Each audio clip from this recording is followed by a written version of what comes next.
Muy bien, buenos días o tardes, la hora que ustedes quieran. Iniciamos un nuevo semestre para estudiar los delitos correspondientes a la parte de Derecho Penal Especial 2, que consiste en los delitos contra intereses jurídicos de naturaleza colectiva. Representa de cierta forma un desafío,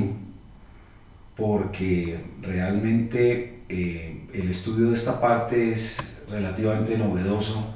en nuestro sistema penal, y lo es porque en contraste con los delitos y comportamientos descritos en la primera parte del Derecho Penal Especial, estos títulos son relativamente novedosos. Digo relativamente porque en realidad muchos de ellos existen incluso desde tiempos inmemoriales. Es frecuente ver, por ejemplo, delitos contra la administración pública o la administración de justicia en los códigos más antiguos, y eran, digamos, de común utilización en el sistema de derecho romano antiguo, pero nunca sistematizados ni nunca conformados en un sistema de tan clara expansión como ocurre hoy en día. Y es un fenómeno muy interesante si uno lo contrasta con los delitos consagrados en la primera parte del Derecho Especial, que seguramente algunos de ustedes ya han tenido la oportunidad de estudiar, porque ellos consisten en lo que podríamos llamar el bloque duro del derecho penal. Son los laboratorios más importantes en el estudio y análisis de todos los fenómenos e instituciones de la parte general del código. Cuando se habla del homicidio a nivel de análisis dogmático, pues caben allí absolutamente todos la aplicación de los principios, la aplicación práctica de los principios de la parte general. En cambio, estos delitos son delitos relativamente nuevos, que tienen una configuración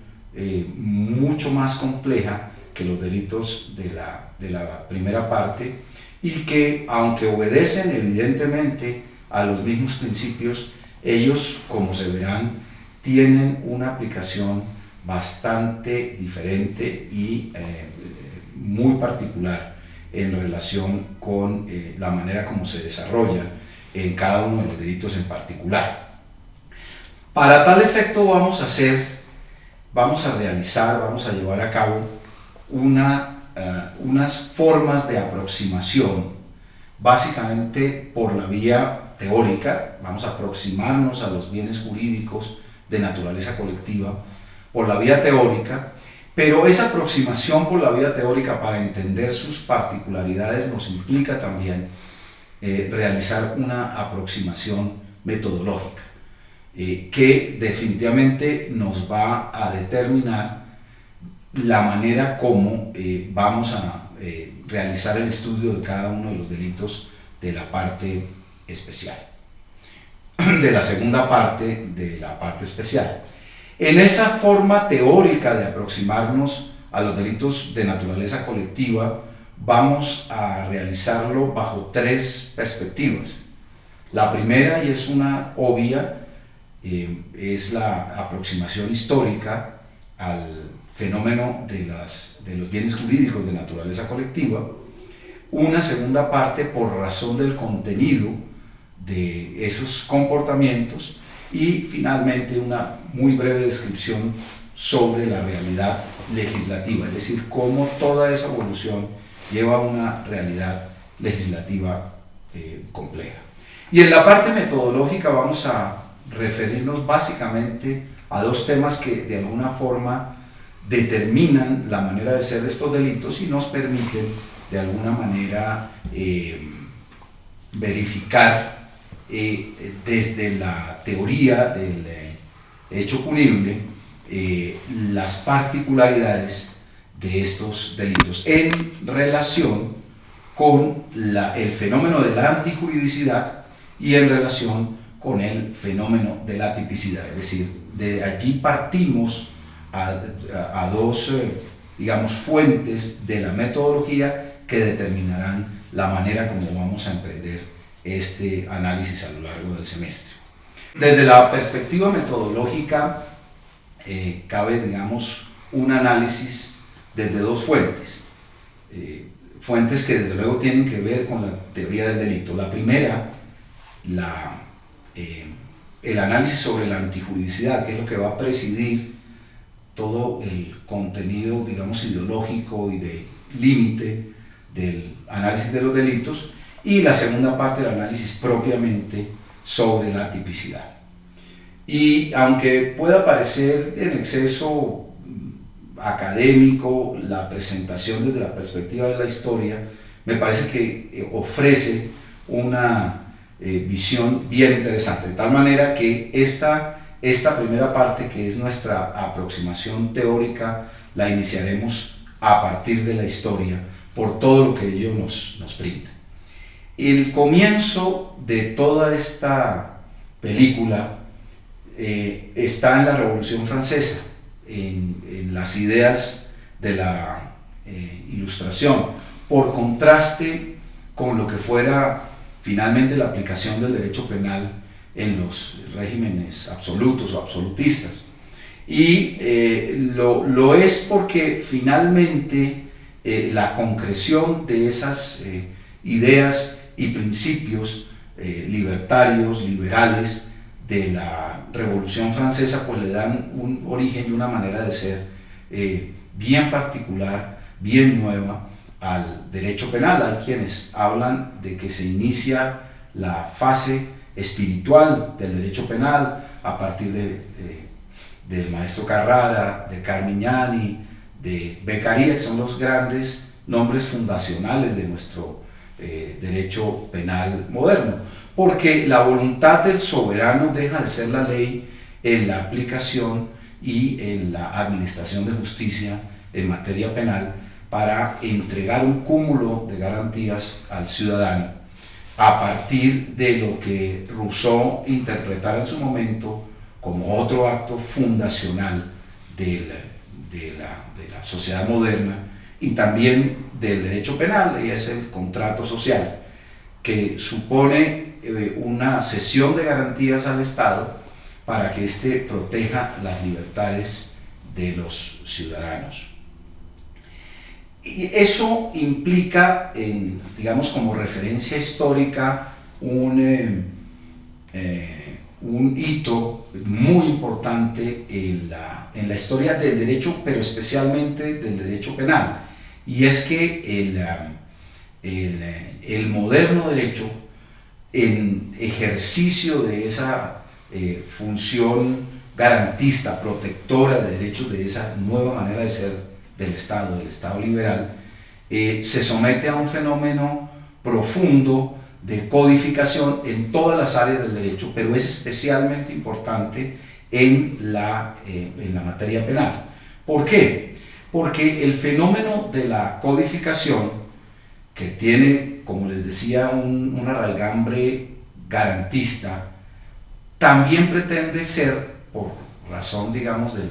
del estado de la ciencia en ese momento, pretende ser también científico. Y esa labor de análisis científico, de recaudo científico de la normatividad, que como les decía es al mismo tiempo garantista, porque es brindarle al ciudadano la posibilidad de establecer cuáles son las prohibiciones a las que está sometido y cuáles son las consecuencias de la vulneración de esa prohibición. En cuanto científica, exige una serie de principios, y de ahí surge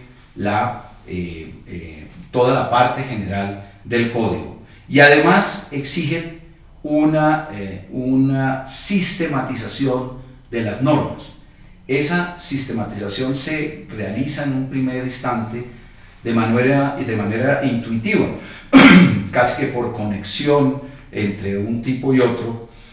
en algunos casos incluso por conexión puramente gramatical, pero se comienza a volver una sistematización de naturaleza conceptual, y es allí donde entramos un poco a la conceptualización del bien jurídico como criterio sistemático para el análisis de la antijuridicidad ya en la parte especial del código.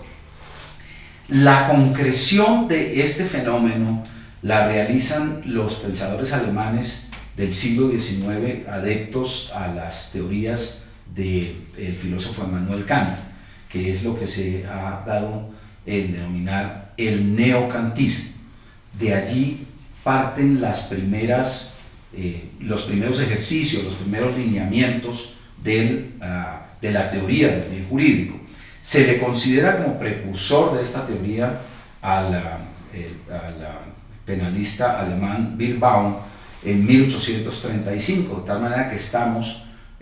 digamos, en un desarrollo relativamente antiguo de la teoría del bien jurídico, y luego vienen a desarrollarse especialmente en las tesis de von List y más modernamente del penalista alemán Edmundo Mesger, ya hacia finales del siglo XIX, comienzos del siglo XX. Aquí tenemos ya una verdadera teoría que es mucho más que intuitiva, que es mucho más que una aspiración, se convierte en una realidad del pensamiento penal moderno, contemporáneo. En Colombia, ¿cómo funcionó ese proceso de codificación? Pues estuvo una manifestación bastante abundante en los códigos federales, en la medida que nuestro sistema jurídico y político distaba mucho de ser un estado unitario. Cada departamento, cada provincia tenía su código, y esos códigos pues fueron recogiendo en muy buena parte las codificaciones producidas en el mismo fenómeno desde los códigos napoleónicos de comienzos de siglo. Y tuvimos ya, a partir de la configuración de nuestro sistema como un sistema unitario de poder político centralizado, un par de códigos, el de 1890 y el de 1922, que lo que hacen es de alguna manera recoger las mismas prescripciones, las mismas orientaciones de los códigos federales, y estos a su vez, como les señalaba, de los códigos napoleónicos de comienzos del siglo XIX. Realmente quizás la primera mención importante en relación con este tema, primero por ser un código nacional, y segundo por contener ya, digamos, una filosofía de pensamiento específico en la parte general, es el código de 1936, que es el código que acoge la tesis de la defensa social y la teoría positivista del delito propuesta, entre otros, por Enrico Ferri, y que fueron el resultado, digamos, del pensamiento de muchos criminólogos e incluso médicos con anterioridad, que inspiraron básicamente la tesis del peligrosismo como fuente en la concepción del delito y de la manera de tratar el delito. Pero hay un avance bien importante en la parte general, y es que la responsabilidad se determina a partir del Código del 36 básicamente por la culpabilidad proveniente, digamos, de una actividad psicofísica del agente. Pero realmente la legislación que ya contempla un sistema alrededor del bien jurídico tutelado como carácter propio en la aplicación de la ley penal y como límite a la misma aplicación de la ley penal es el Código Penal del 80, que fue el resultado del trabajo de muchas comisiones y que estuvo influido de una manera amplia por la preparación del Código Penal tipo para América Latina, en donde intervinieron personajes del talante y de la importancia en el pensamiento penal como Sebastián Soler, o como Luis Jiménez de Azúa, y en nuestro sistema, en nuestro medio, los profesores Bernardo Gaitán Maecha, quien es el padre realmente de la dogmática jurídica, y su seguidor, el profesor Alfonso Reyes Echandía, en Colombia. Allí ya se establece un esquema de responsabilidad penal claro proveniente de la culpabilidad y una manifestación expresa del bien jurídico tutelado como objeto o recipiente del principio de antijuridicidad material, que por primera vez se expresa con la claridad y con las implicaciones propias, digamos, ya de nuestro sistema. Y dentro de esa perspectiva se establecen ya una especie de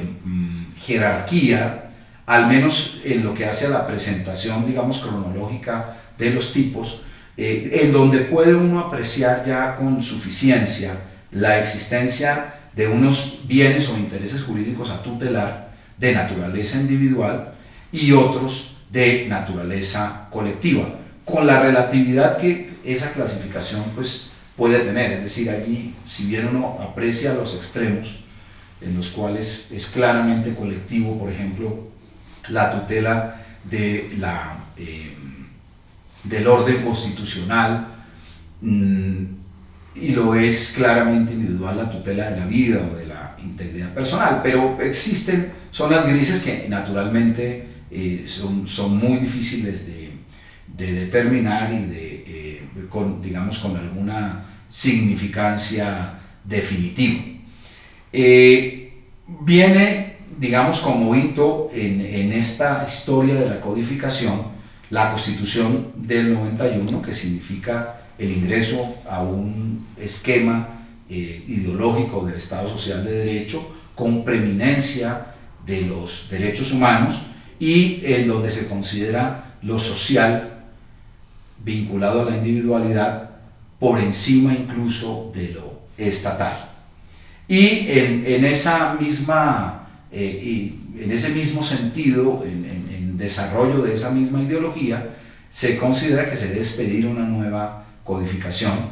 que se realiza en el año 2000 y que es básicamente el asiento de nuestro Código Penal vigente. Allí, digamos, se sigue en buena medida los principios y lineamientos del Código Penal del 80, se distinguen claramente los bienes jurídicos individuales de los bienes jurídicos colectivos, pero se modifica, al menos en simple perspectiva de orden metodológico, la presencia de los bienes jurídicos de naturaleza individual que, digamos, inician la presentación en el código, lo cual es absolutamente novedoso de aquí en adelante, y con posterioridad los bienes jurídicos de naturaleza colectiva, de tal manera que todos estos delitos contra el Estado que antes figuraban en la primera parte de la parte especial del código, ahora figuran en la última parte. Eso tiene un contenido ideológico más que de simple presentación metodológica. Esto en cuanto a la presentación histórica. Vemos cómo evolucionamos de una consideración casi que meramente intuitiva en las primeras codificaciones hasta una presentación con un alto contenido ideológico en nuestra codificación vigente. Pero también hay que señalar que desde esta perspectiva puramente teórica, también para llegar, digamos, a esta evolución de los bienes jurídicos de naturaleza colectiva, que son los que nos interesan para nuestro estudio, hay una evolución social que es bueno considerar, porque la sociedad cambia desde esos primeros momentos, esa sociedad bucólica que viviera el maestro Carrara allá en la Universidad de Pisa, a el pandemonium que es hoy en día nuestra sociedad, pues implica ciertamente un giro en el pensamiento por razón de esa evolución. Es decir, evolucionamos de una sociedad que era puramente agrícola a una sociedad industrial, evolucionamos de la poca densidad en materia de población y en materia geográfica a una congestión manifiesta, es decir, de las aldeas a la megalópolis. Evolucionamos del estado gendarme al estado interventor, una complejidad en el estado que vamos a examinar brevemente a continuación, del estado liberal al estado social de derecho, en particular en nuestro caso. Algunas sociedades evolucionaron directamente a estados de economía centralmente planificada, y de esa percepción racionalista pero libertaria, pero enormemente individualista, a lo que se considera bajo la base del Estado social de derecho una sociedad que debe ser presidida, cuya convivencia debe verificarse por virtud de la aplicación del principio de solidaridad. Y eso nos hace, a su turno también, que debamos ir a una consideración del Estado muchísimo más poderoso. Es bastante curioso, ¿no? Porque en la medida en que avanza esa complejidad social, se fortalece también el Estado. Es el resultado de la complejidad en la sociedad, ¿no? Y lo aprecia uno en varias circunstancias. Por ejemplo, nace una nueva generación de derechos, lo que llaman los derechos de segunda generación, de derechos fundamentales. En este caso, derechos de segunda generación. En materia económica, es decir, hay una serie de derechos de segunda generación económicos, en materia social y en materia cultural. Para que eso funcione, se necesita una tutela estatal. Se necesita una tutela estatal, porque de lo contrario quedarían menos principios de cara a la tribuna. Y esa tutela, que es donde está lo interesante, que es lo que nos lleva a nuestro campo, pues se realiza a través de las normas penales. Es decir, que las normas penales, para tutelar esos derechos de segunda generación, crecen hacia esos niveles, lo cual no estaba previsto, digamos, en la formación clásica del derecho penal. Y en la medida que crece la tutela penal a derechos nuevos, crece el poder del Estado. Porque la gran dificultad en la administración de la justicia penal es que cuanto más amplio sea la potestad del Estado para el ejercicio del ius poniendi, mayor posibilidad existe para que el Estado intervenga en los derechos fundamentales de los asociados. Por eso la tendencia de pensamiento, digamos, más limitativa en este aspecto, advierte esos peligros, ¿no? En la medida que mientras más crezca el derecho penal, más crece el poder del Estado. Y la sociedad también hay que mirarla de una manera particular, porque la sociedad cambia, y cambia en la percepción de lo que a ella y a sus individuos los puede afectar. Entonces hablamos de la sociedad del riesgo, y esa sociedad del riesgo como fuente de la expansión del derecho penal. Se expande el riesgo, eso es evidente, que en la complejidad de las relaciones sociales el riesgo se expande, y se expande por muchas razones que, digamos, parecen hoy obvias, pero que no lo eran ni siquiera hace unas pocas décadas, ¿no? Se expande el riesgo por el gran proceso de industrialización al que se vio sometido la sociedad a partir de la segunda mitad del siglo XIX. Se expande el riesgo por la globalización. La globalización implica que el mundo esté interconectado, y por ende los riesgos que afectan a unas comunidades ya no son particulares de esas comunidades, sino son riesgos globalizados. Y se expande el riesgo en razón de los avances científicos y tecnológicos. Encontramos una cantidad de materias que ni siquiera eran pensables en unas pocas décadas atrás. Y eso, la expansión del riesgo, hace que en en la prevención del mismo se expanda también la normatividad penal. Para la protección o para la tutela de derechos involucrados en esos riesgos o afectados por esos riesgos. Y todo esto es contrario, desde luego, a esa tesis, digamos, primigenia, pero que se mantiene hoy enormemente vigente y por supuesto hay que considerarla a la luz de todos estos fenómenos, que es la tesis de un derecho penal mínimo o un derecho penal de última razón o de última ratio. Entonces, esa teoría, o mejor, todo este tipo de comportamientos y los títulos que los agrupan se encuentran hoy en el medio de un gran debate en el pensamiento penal contemporáneo, ¿no? Es el debate de hasta dónde debe crecer el proceso penal y si ese proceso expansionista es racional y respeta los principios básicos del derecho penal. Hay quienes dicen que no. Lo que pasa es que, como ya lo vamos a ver, hay un problema también de realidad legislativa, porque querámoslo o no, el derecho penal se encuentra en un proceso de expansión. Esa expansión es, yo diría, considerada o que podría considerarse en de dos formas. Es evidente en lo cuantitativo, es decir, es evidente que las normas han crecido a un nivel, digamos, muy significativo si uno hace las comparaciones de lo que era nuestra realidad legislativa con anterioridad a este fenómeno. Pero también es cualitativa en relación con las nuevas materias, que son materias no tradicionales, no previstas, no cobijadas con anterioridad por el derecho penal, y en relación también con las nuevas formas de criminalización. ¿Por qué? Porque hoy en día se criminaliza, por ejemplo, solamente el peligro. Eso no ocurría en el derecho penal tradicional.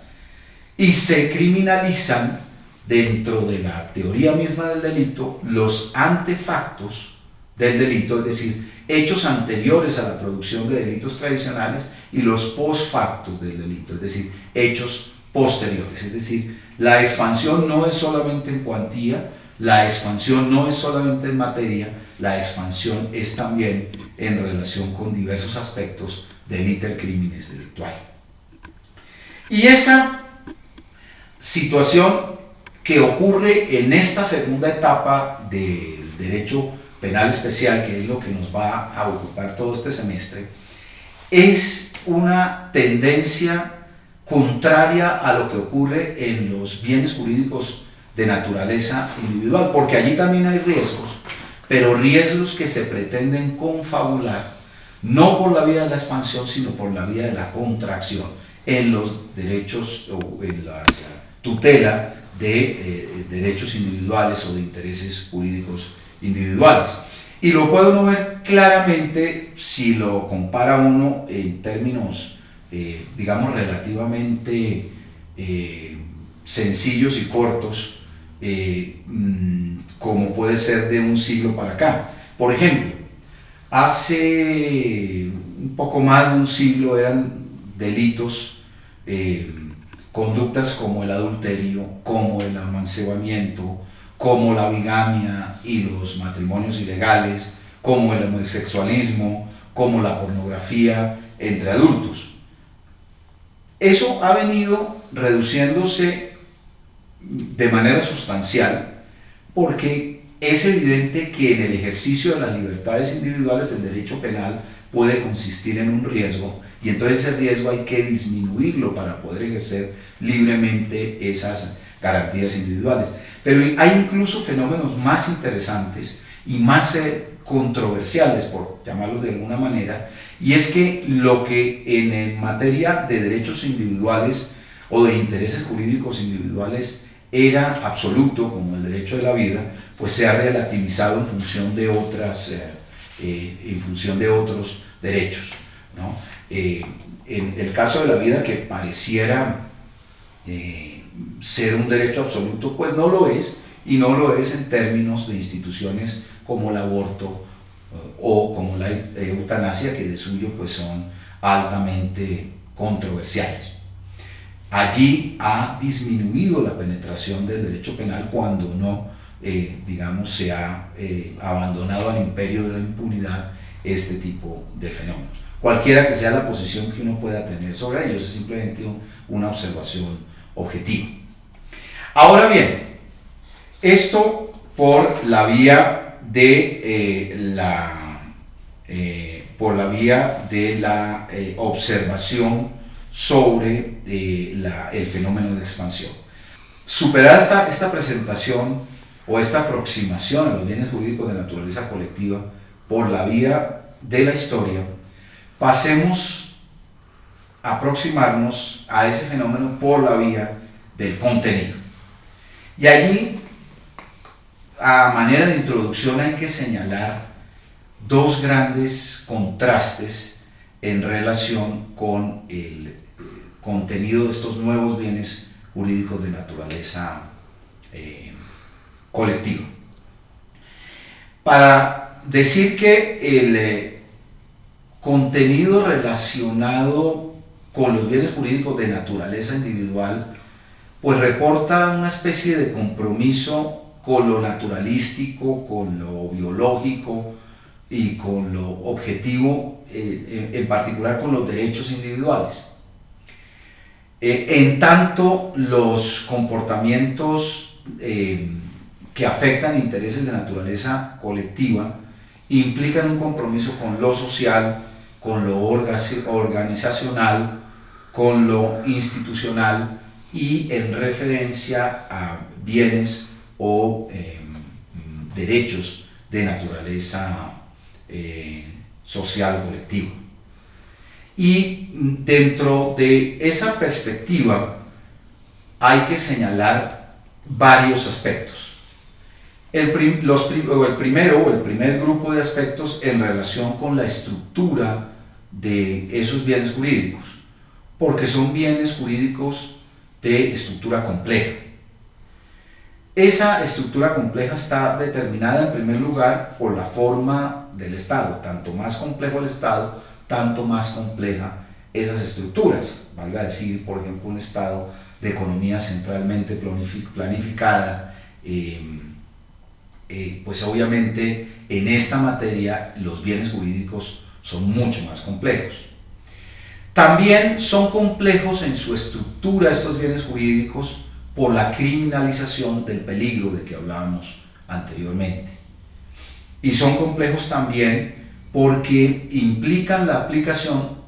de principios liberales antiguos para nuevas formas de criminalidad, de principios criminales antiguos, como señalábamos, para sociedades menos complejas, que se aplicaban en sociedades menos complejas y que ahora deben aplicarse a sociedades más de estructuras mucho más difíciles y complejas. Y porque de todas maneras todos estos bienes jurídicos tienen por regla general una referencia a bienes jurídicos de naturaleza individual, es decir, no se construyen ellos solos, sino que tienen siempre un referente a bienes jurídicos individuales. Por ejemplo, el orden económico social tiene siempre como referente la institución del patrimonio de las personas. La salubridad pública tiene siempre como referente la vida o la integridad de las personas.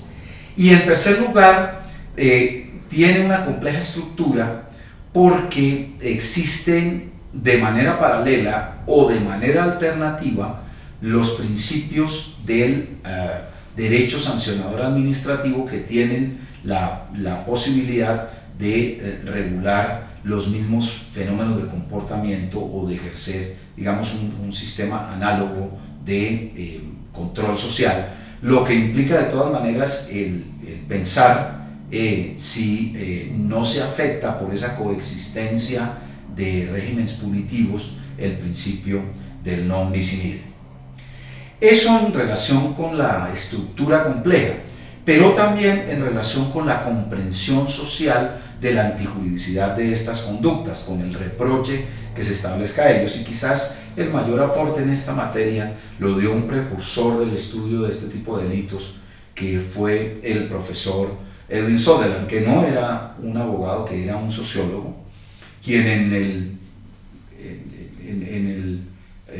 la mitad, en la forma más ruda y más extremista de capitalismo en los Estados Unidos de los años 30, los años 50, señala una serie de notas muy interesantes en torno a esta situación sobre la comprensión social de los bienes, o mejor, de los comportamientos que afectan bienes jurídicos de naturaleza colectiva. Y él señala varias causas en esa difícil comprensión social, en esa difícil aprehensión de la antijuridicidad en estas conductas. Primero, porque muchas veces se trata de criminalidad corporativa, es decir, de eventos que se realizan a través de los esquemas, digamos, modernos de asociación, y en particular el uso cada vez más preeminente de la sociedad comercial para tal efecto. Lo segundo, porque el daño es un daño extendido o difuso, y por ende no es de fácil comprensión como lo es quizás sí en los bienes jurídicos de naturaleza individual. Y tercero, por la manera como se realizan ese tipo de comportamientos. Es una manera que está, digamos, inmersa en la tecnología y en la dimensión profesional de esos comportamientos. Eso es lo que caracteriza los comportamientos contra bienes jurídicos de naturaleza colectiva, y lo que hace difícil entender o reprochar la antijuridicidad de los mismos.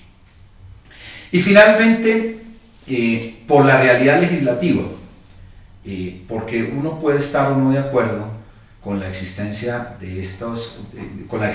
la tutela a estos bienes jurídicos de naturaleza colectiva. Uno puede reprochar su creación, uno puede considerar el extremo que eso significa en los poderes que el Estado ejerce contra el ciudadano, pero son una realidad. Son una realidad, y es una realidad con la que el abogado y en general todas las personas deben convivir. Y allí vale la pena quizás mencionar, en la medida en que se han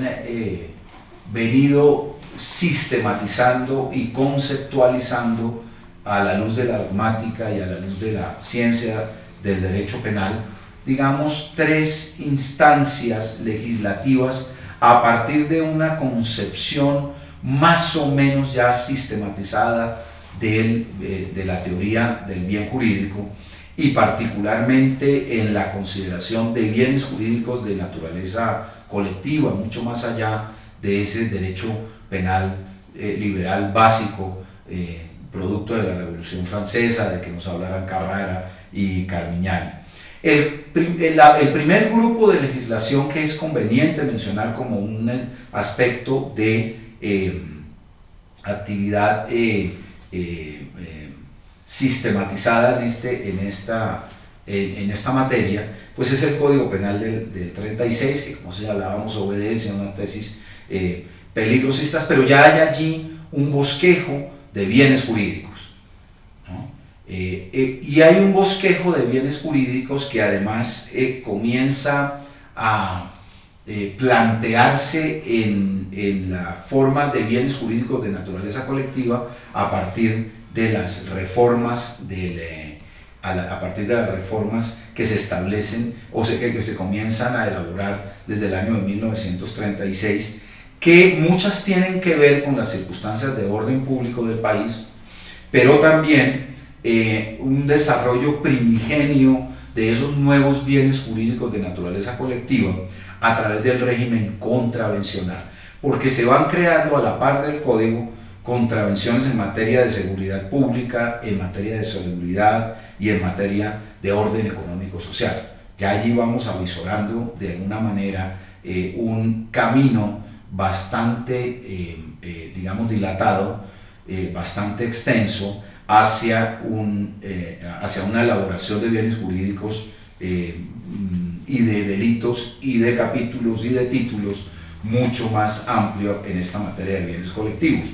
En el Código Penal del 80, evidentemente, superado ya el peligrosismo, encontramos una labor ya mucho más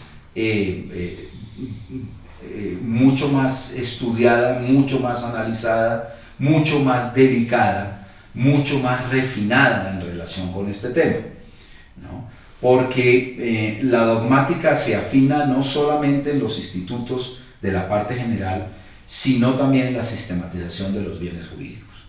Y ya es clara una referencia a bienes jurídicos de naturaleza colectiva, diferenciándolos, digamos, de una manera clara, con esas zonas grises de que hablamos, pero de una manera clara, de los bienes jurídicos de naturaleza individual. Y uno lo puede establecer con una simple leída de lo que fueron las exposiciones de motivos de todas las comisiones de esos códigos que señalábamos en nuestros apartes anteriores. Y finalmente el código de 2000, que es la ley 599, en donde ya existe una referencia, digamos, mucho más expresa a la verificación de este tipo de fenómenos, y que es interesante analizar, digamos, en varios aspectos de lo que compone el mismo código en sí, ¿no? Lo primero, señala la exposición de motivos, y uno lo aprecia claramente, como, digamos, la formalización, la expedición de un nuevo código era casi que un imperativo después de la vigencia de la Constitución del 91. Porque la Constitución del 91 ofrece una perspectiva, digamos, ideológica diferente de la sociedad, y por ende esa perspectiva debe reflejarse en un nuevo código, aunque mantiene, digamos, muchos de los principios ya contenidos en la codificación anterior, y yo creo que con muy buena fortuna, porque lograr una codificación de esa calidad nuevamente va a ser una situación muy compleja. Reunir a tantas mentes privilegiadas de nuestro derecho penal en esa materia va a ser prácticamente imposible. Eso en relación con lo ideológico. En relación con lo sistemático, pues es evidente que se cambia el orden y se establece un orden diferente, el orden contrario al establecido en el Código del 80 y todos los códigos anteriores, porque ahora el privilegio de aparecer, por lo menos en primera instancia, si es que de eso algo sirve, pero pues por lo menos muestra un sesgo ideológico, son los bienes jurídicos de naturaleza individual, y en una segunda instancia los bienes jurídicos de naturaleza colectiva. Lo que implica cierto privilegio, lo que implica cierta preeminencia, como les señalaba. Y en lo dogmático hay unas consideraciones bien importantes que van a determinar nuestra segunda aproximación, que es la aproximación metodológica. ¿Por qué? Porque se mantienen las tesis del neocantismo en relación con la antijuridicidad, es decir, mantenemos plenamente, lo cual a mí me parece un gran acierto, la teoría del bien jurídico, la teoría de la antijuridicidad material de las conductas, pero también desde la perspectiva puramente metodológica se acogen ciertas tesis que son relativamente novedosas en nuestra legislación, aunque no tanto en el tiempo,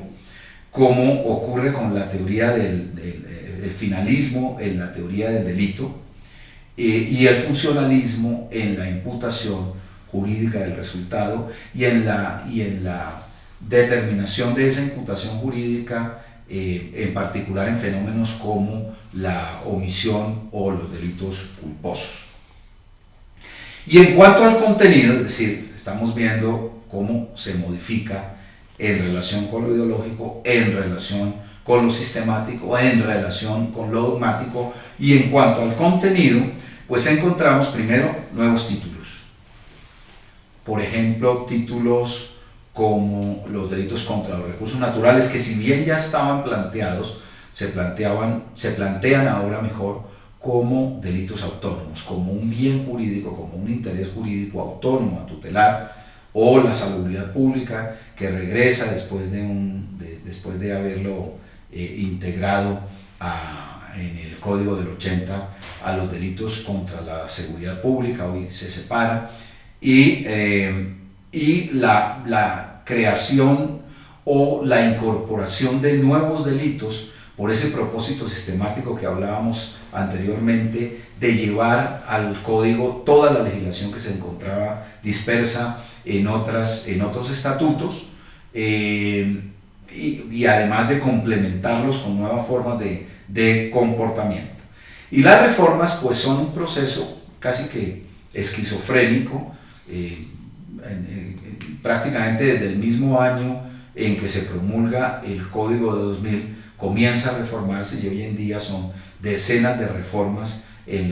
particularmente en el derecho penal especial, pero en ejercicio de esa tendencia que señalábamos anteriormente de crecimiento de delitos, especialmente en la parte de los delitos contra intereses jurídicos de naturaleza colectiva. Eso en lo que hace a la realidad legislativa propiamente dicha, es decir, que si bien podemos discutir este fenómeno expansivo del derecho penal, pues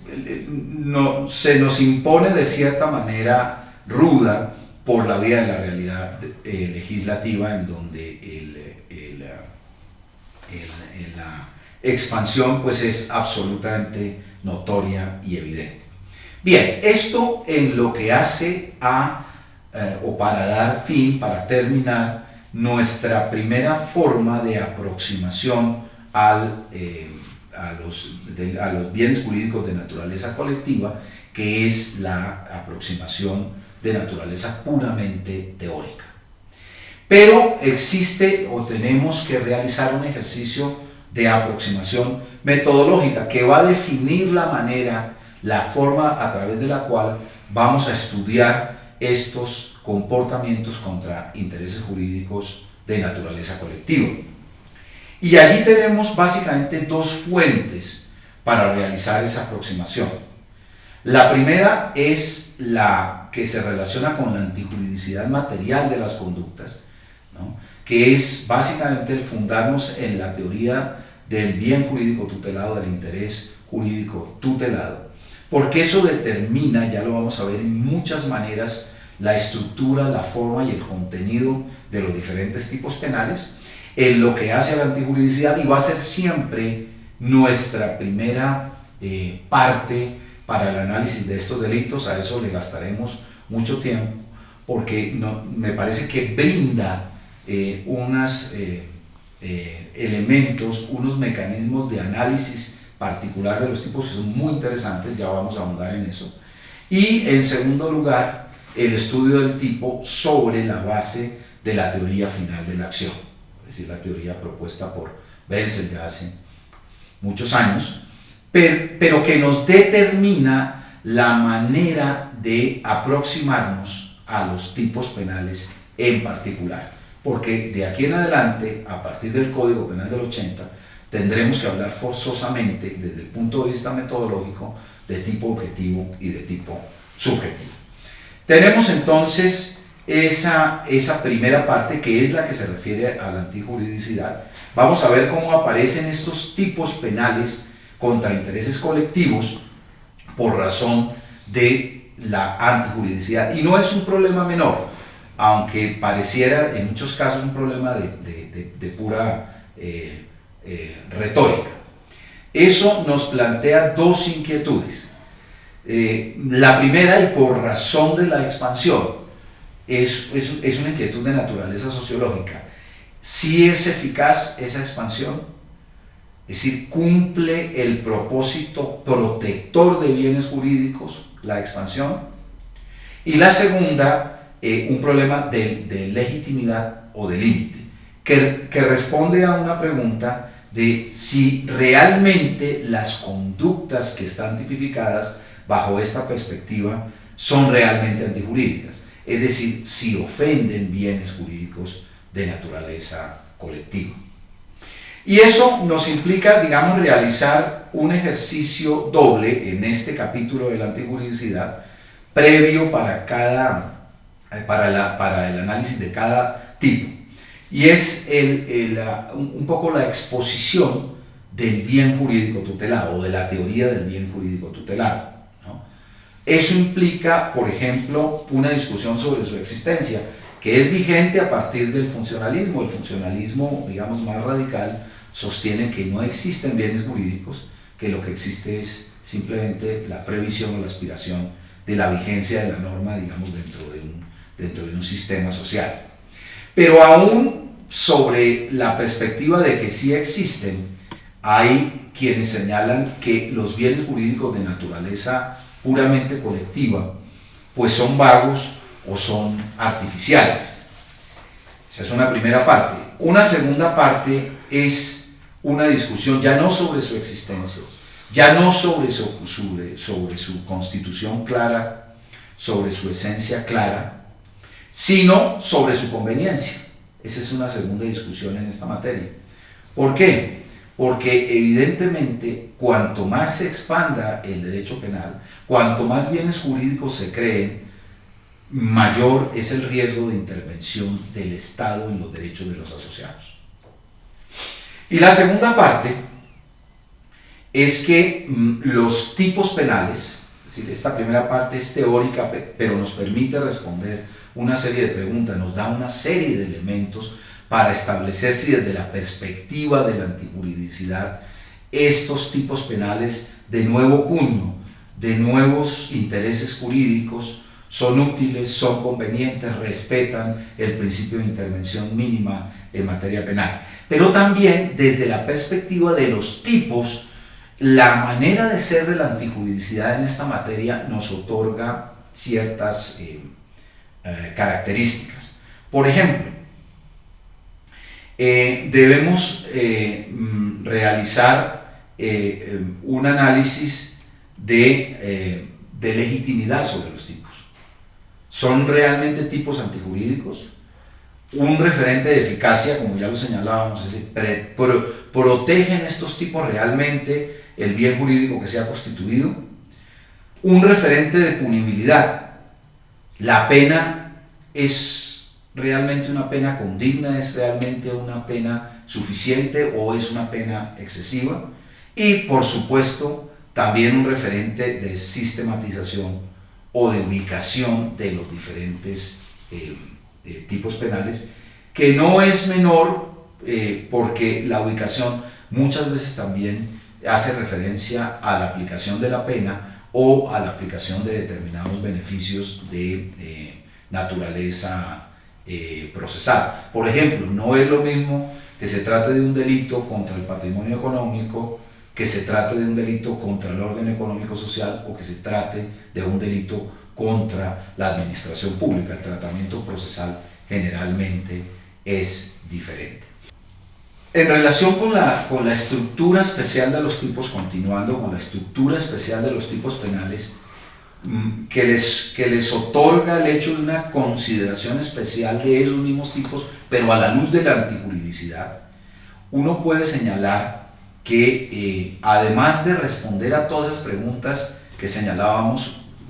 que son preguntas a las que debemos, digamos, abocarnos en el estudio de cada tipo penal, sí podemos señalar una serie de características que son muy interesantes. La primera de ellas es que por generalidad, naturalmente no en todos los tipos penales, pero la regla general de estos tipos penales desde la perspectiva de la manera como se afecta el bien jurídico, casi todos estos tipos penales son tipos penales de peligro y son tipos penales de peligro abstracto, en los cuales de cierta manera el legislador presupone con antelación la puesta en peligro del bien jurídico. Pero además no son de fácil determinación ellos en sí mismos en relación con la antijuridicidad y con el bien jurídico que protegen, porque buena parte de ellos son pluriofensivos. Eso significa que no ofenden un solo bien jurídico, sino que afectan varios bienes, intereses o intereses jurídicamente tutelados. Además, son de muy difícil configuración desde su perspectiva típica, como lo veremos ya en el desarrollo propiamente de análisis de tipicidad, porque están plagados de toda clase de elementos objetivos, subjetivos y normativos. Además, existe una tendencia marcada a la tipificación de tipo de prevención de riesgo, no de tipo de resultado. Y finalmente, porque se crean nuevos intereses jurídicos. Hay un ejercicio bastante amplio en la creación de bienes jurídicos que son novedosos, como por ejemplo la información, como por ejemplo los recursos naturales, como por ejemplo los derechos de los animales, en fin. Esto en relación con la manera especial de aparecer esos tipos penales por razón de la antijuridicidad. Miremos finalmente cómo debemos abocarnos al estudio de estos comportamientos por razón de la tipicidad, es decir, qué hay allí en la tipicidad que es novedoso por tratarse de bienes jurídicos de naturaleza colectiva. Y para tal efecto debemos realizar la separación que les señalaba anteriormente entre tipo objetivo y tipo subjetivo. Y en el tipo objetivo, ¿qué debemos señalar? Primero, en cuanto al sujeto activo, por regla general, o una buena parte, no digo todos ni casi todos, pero sí una buena parte de estos comportamientos tienen un sujeto activo de naturaleza calificada, es decir, no pueden ser realizados por cualquier persona, son lo que llaman los penalistas tipos penales especiales, por una parte, y por otra, hacemos referencia a un fenómeno que es muy común en la criminalidad moderna, particularmente en relación con estos comportamientos, y es un fenómeno de criminalidad organizada, es decir, es un fenómeno de criminalidad compleja en términos de sujeto, porque no solamente es un sujeto plural, sino que además ejerce una actividad que es sistemática en el tiempo y que obedece a un patrón de jerarquía. Además de eso, muchas veces esas calificaciones del sujeto son calificaciones que obedecen a limitaciones o calificaciones de naturaleza técnica o de naturaleza jurídica, es decir, no están planteados en términos puramente naturalísticos, en términos puramente objetivos, sino muchas veces es necesario referirse a ordenamientos externos al propio ordenamiento penal para entender de qué tipo de sujeto estamos hablando. Lo mismo ocurre en cuanto al comportamiento, porque el comportamiento no es nunca de una descripción puramente naturalística o puramente fenomenológica natural, sino que muy buena parte de las veces la descripción de ese comportamiento es un comportamiento técnico, es un comportamiento profesional o es un comportamiento calificado por juicios de valor de naturaleza jurídica, de naturaleza moral o de naturaleza objetiva, pero de todas maneras técnica, referida siempre a normas extrapenales. Lo mismo puede decirse del objeto, porque el objeto en los intereses individuales generalmente es un objeto vinculado con los derechos individuales, digamos más caros del individuo, su vida, su integridad personal, su libertad y pudor sexual, su patrimonio económico, el ejercicio de las garantías individuales establecidas constitucionalmente. Aquí no.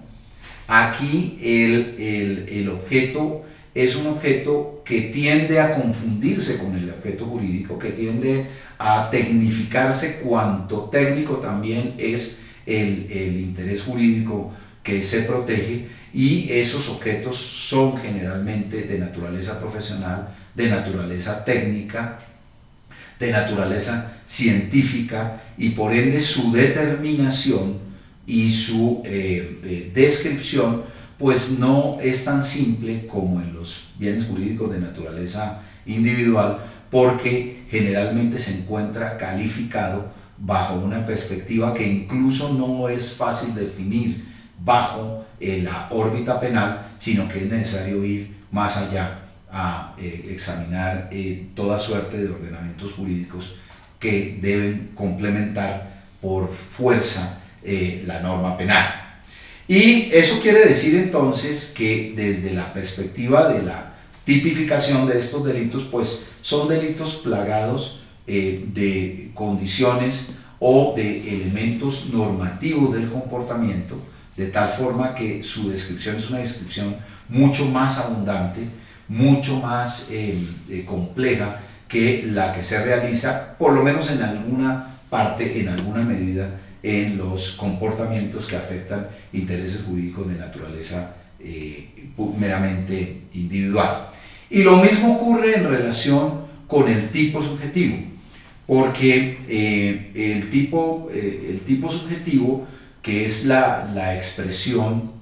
de la intención particular, del propósito final de la acción del agente, pues no solamente,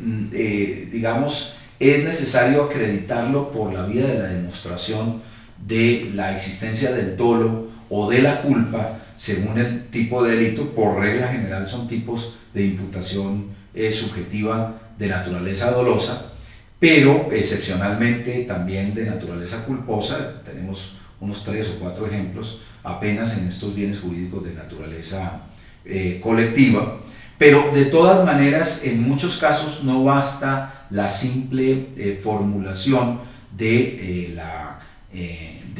la simple precisión del dolo o de la culpa, sino que particularmente en los delitos dolosos, el código se encuentra en este aspecto plagado de lo que se llaman los